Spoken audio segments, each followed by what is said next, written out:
If you are tired of being a lazy couch potato, honey, keep watching this video because this next season of our lives, we're trying to level up. And if you're trying to level up too, then you don't want to miss out on these tips.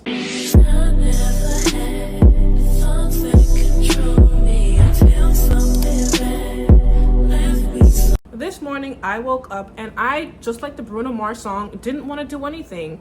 Today I don't feel like doing anything. I just want to lay in my bed, and I did for a little bit. I wasn't feeling well. I'll give it that. That was kind of my excuse. But at some point I just said, you know what, enough is enough. No, I'm gonna get up, I'm gonna take my vitamins, I'm gonna take my little concoction I made to help me feel better. I'm gonna get up and do what I have to do because I can't just sit around and lay around in bed all day and do nothing. No. Being a lazy couch potato is not demure, and it's not like the Proverbs 31 woman at all. And being like that, oh honey, that is my goal. So the first tip is going to be acknowledgement. Yes, aka accountability. I know a lot of us don't like to hear it, but hey, what they say is in order to solve a problem, you first have to admit to having a problem. And our problem, if you're watching this video, is laziness. I know mine is.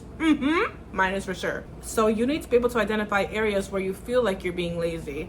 Maybe it might be when it's time to do the chores, when it's time to cook, maybe when it's time to clean, maybe it's laundry day. I know me, at some point I would used to wait until the end of the week to do laundry, and I would just have this big basket of clothes just piled up.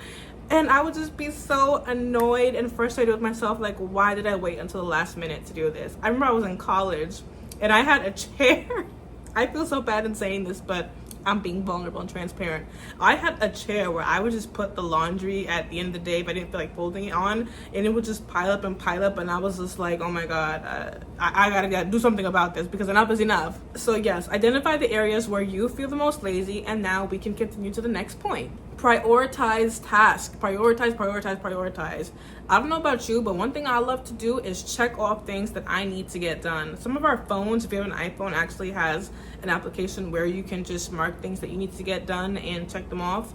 But yes, you want to have a checklist. Maybe you should get a planner, write everything, guys, but you have to plan. If you fail to plan, you plan to fail. Prioritize things from the most importance to the least importance of what you need to get done. And I say get a planner because I don't know about y'all, but I'm more of a visual person. So when I can see the things that I need to get done, whether it's on a calendar or a literal checklist that I made, it makes things a bit more easier for me to plan out in my mind of what needs to get done. So ideally you have like a monthly schedule of the things that you need to get done, but you can create a daily checklist to get things done effectively so you're not so overwhelmed by the things that you need to get done for the month. Like, we're not worried about tomorrow, we're worried about today. Let's focus on what needs to get done for today. Next is to create a routine. We often say that kids thrive off of routine because if we just leave them to themselves, they'll play around and just be idle all day and just lazy. Like, we don't want that. So not only do kids thrive off routines, but adults do as well. And if we create some type of organized structure for ourselves each and every day, it leaves no time for idleness.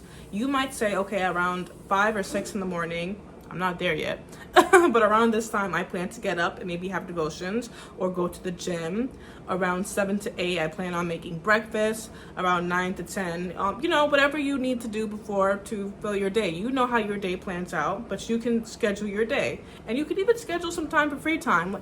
We're talking about overcoming laziness, but that doesn't mean that you have no free time to yourself. That doesn't mean you don't have any leisure time, no. We are trying to structure our day to the best of our ability so that we don't leave any time for idleness and we get things done in a productive manner. Period. So create a routine that does include your household responsibilities, yes, and even self-care. Like, you don't want to neglect yourself too. Like I said, you might want to incorporate time for the gym, devotion. All that stuff is great for your mental health, your spiritual health, etc. And scheduling time for your partner as well. I know some couples at the end of the day, when they come home, they might have like an hour to just debunk and talk about their day, things like that, just to make sure that you're still keeping in the loop with your significant other. And if you might have kids, then you can schedule in time with the kids as well to learn or to play and just keep engaged with them as well. Next, you want to practice self-discipline. My bishop always says I might not always feel motivated, but I'm always disciplined. That means you're gonna have to do things regardless of how you feel. Sometimes we wait until we get this rush of, oh yes, I'm gonna do this, I feel great, today's a great day. Sometimes the day's not gonna be good. Sometimes you might have trials, sometimes you might be going through it with your significant other, or your kids is getting on your nerves, you might be annoyed, frustrated, whatever, but you still have things to do, and you have to prioritize those things regardless of how you may feel. And oftentimes when it comes to discipline, the hardest part is getting started. Like for me, when I was consistent with the gym, I'm not as consistent as I am now. That's something I am trying to go back to doing more consistently as well. But at that point when I was going to the gym, the hardest part was just getting up and saying, okay, let me go. It was getting dressed and going out the door and getting started. The first 5 minutes, especially on the machines I would go on, was always the hardest, and I always wanted to just stop. But I'm like, no, I have goals for myself that I want to reach. So regardless of how I feel, I'm going to push myself and do it until failure. And I really want us to hone in on this point, because discipline, this is the main crux of the matter when it comes to overcoming laziness, because your mama's not going to do it. Your husband's not going to do it. Your best friend's not going to do it. People can only motivate you so much. We can only tell you so much. Hey, you got to do this. You got to do that. Don't forget to do that. Don't forget to do this. Like, we can only remind you and encourage you, but so much. Like words. The old saying is, you can lead a horse to water, but you can't force it to drink. And that's exactly the case here. At some point, you have to make up your mind and say, you know what, I'm sick and tired of being sick and tired. I'm sick and tired of being a lazy couch potato. I'm sick and tired of being unmotivated and just listening to my feelings when it comes to doing things. I want to take control of my life and not allow my life to take control of me. And trust me, I know this is easier said than done. I too struggle from the laziness. I get it. So what I think we can practice is something called the 5-minute rule. You commit to doing something at least for 5 minutes before you even decide to quit and hang in the towel. Now, if you can get through doing whatever it is that you need to do for 5 minutes, that more than likely will give you the motivation to keep on going. For example, going to the gym, you might want to go on the Stairmaster. The Stairmaster is one of the hardest things for me to overcome right now. But if you can commit to doing 5 minutes, then maybe you might be motivated to do 10 after you do that. Maybe when it comes to doing laundry or studying, if I could do this for 5 minutes, and you'll see how quickly the time goes by and it seems like nothing. You were just in your head. Definitely please just speak over yourself and do it regardless of how you feel. Next, you're gonna wanna break up large tasks into small tasks. Oftentimes when we know we have a big project to do, it can lead us to feel overwhelmed. And it's that overwhelming feeling that leads us to say, you know what? I don't want to do this right now, or I can do this later. That's when the procrastination starts to creep in, because you know you have this big thing that you need to do. But a way that you can eliminate that is by breaking it into smaller tasks. For example, let's say it's laundry day, okay? And you have a lot of laundry to do. You unfortunately, again, waited until the last day of the week, until everything piled up to do laundry, and now there's so much for you to do. But a way that you can eliminate that heaviness is, okay, I'm going to wash the clothes and I will fold them today, and tomorrow I will put them away. I have a messy closet that needs organizing, so today I'm going to organize my clothes, and then tomorrow I plan on organizing my shoes and going through things that I do and do not wear. I know I have a 4-chapter test coming up, so today I'm going to read the first 2 chapters, do some review questions, and tomorrow I'm going to do the next 2 chapters and also some more review questions. And then the next day I'm just going to go everything to see if I can retain all that to make sure it's stuck. So you'd have the big picture, you understand all that you need to get done, but you're just breaking up into smaller pieces to make it more manageable for you. Next, you're gonna wanna eliminate distractions. I don't know if you guys have ever seen that meme going around of a person who started cleaning and then all of a sudden they're on their phone. I know for me that has happened so many times when I've started cleaning up and organizing and just doing what I have to do. So the phone was a big distraction for me. TV at one point in my life was a big distraction for me because I wasn't getting things done to the best of my ability, because I always distracted on something needing to watch, or someone texted me or whatever. So eliminate those distractions. When it's time for you to clean and you know that you get distracted whenever the TV's on, turn it off. Maybe you might get distracted by social media or notifications constantly coming in. Put your phone down. And I hate to say it, but if your kids are a distraction, you know, kids, they mean well, but sometimes they a lot.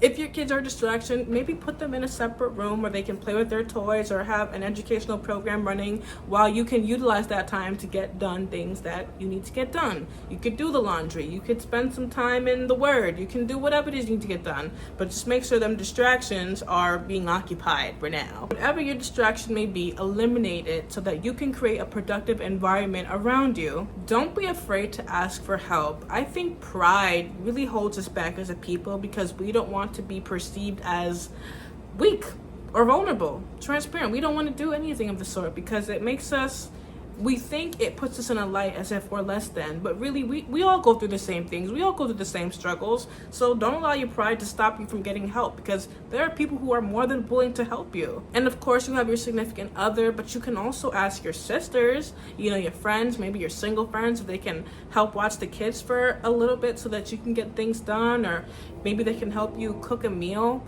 or help you clean up a bit. Don't be afraid to ask for help. Seek help around you, because it's more than willing to be given if you seek it. Next, stay inspired. Surround yourself with people who are constantly trying to level up in their lives. Watch podcasts, listen to classes, things that you know are going to edify your mind and not bring it down. Even spending time like reading the scriptures. You look at the lives of our foremothers and forefathers, they were always so busy, always on the go. Again, the Proverbs 31 wife, she was always on it, honey. So I like to make sure that I engulf my mind with positive examples like that so that I too can one day emulate those things. But you can't emulate what you don't study. So always constantly stay inspired. Be around people that are going to push you to want to be better themselves, because they too are better and trying to be better. And lastly, don't go crazy, but reward yourself. Set clear goals, and if you meet those goals, maybe you might have a nice little incentive of treating yourself to a nice little sweet treat or a nice little whatever you've been eyeing on at the mall. Recognize your efforts and your progress and reward yourself. You deserve it, and learn to speak positively. So often we speak so negatively about ourselves.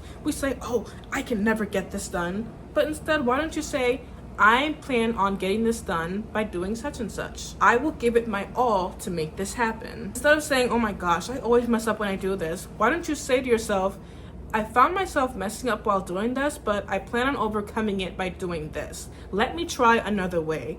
In the past, I've realized this way doesn't always work, so let me try doing it this way. Oh, you're not good enough. You are good enough. And you might not be successful right now at this specific thing, but you will in time through constant effort and discipline. You know how they say sticks and stones may break my bones, but words will never hurt me? Yeah, your words can truly hurt you, and the effect of your words can sometimes hurt more than sticks and stones. So speak positively to yourself. Build yourself up. Don't wait for other people to do it. Encourage yourself. Did I say that was my last tip? I probably did. Just kidding. I just thought of another one, but make those tedious and tasks that you know you're dreading fun. I know sometimes I don't always look forward to cleaning the bathroom. I like cleaning? But I know it needs to get done regardless. So one thing that I do to make it a bit more enjoyable is by playing music, or I might play a class in the background so that I can distract my mind on other things while I'm getting the thing done. And honestly, the time goes by faster. Let's say if it's physical labor that you have to do, maybe it's yard work, I don't know, whatever it may be. Let's say you can do something like, you know what, I'm gonna put a fitness tracker on. I want to see how many steps it's gonna take for me to do this. How many calories am I gonna burn while doing this? Something that's gonna motivate you and get you going. And my last tip is to picture yourself being successful. Picture yourself at that ideal goal that you have for yourself. Picture yourself at that career that you are studying your butt off right now in school to attain. Picture yourself in that position that you are hoping that you get promoted to at work. Picture yourself in whatever it is that success looks like for you. Because that goal, whatever it is attainable, but it's not going to come easy to you. It's not going to come presented on a silver platter. You're going to have to work for it. And every time you start to feel a little lazy or you feel like procrastinating, I want you to envision that goal. Because each time you say no and you delay, you're pushing it off further and further and further. Visualize your success and let that be your source of motivation. And please be patient with yourself. Overcoming laziness is not going to happen overnight. Sometimes you might even mess up. You might delay yourself. It's okay. You're not perfect. Be gracious and be patient. And when you get tired, learn to rest, never to quit. Remember that it's worth it. Remember why you started, what your goals are. Maybe it's just to be a better you. Maybe you want to be an inspiration for your kids. Whatever your reason is, always remember that, guys. I want so much better for you. I want better for me too, but we can all try to achieve greatness together, and let's all overcome this laziness spirit together. What do you say? I hope these tips were helpful, guys, and I'll see you in my next one. Shalom.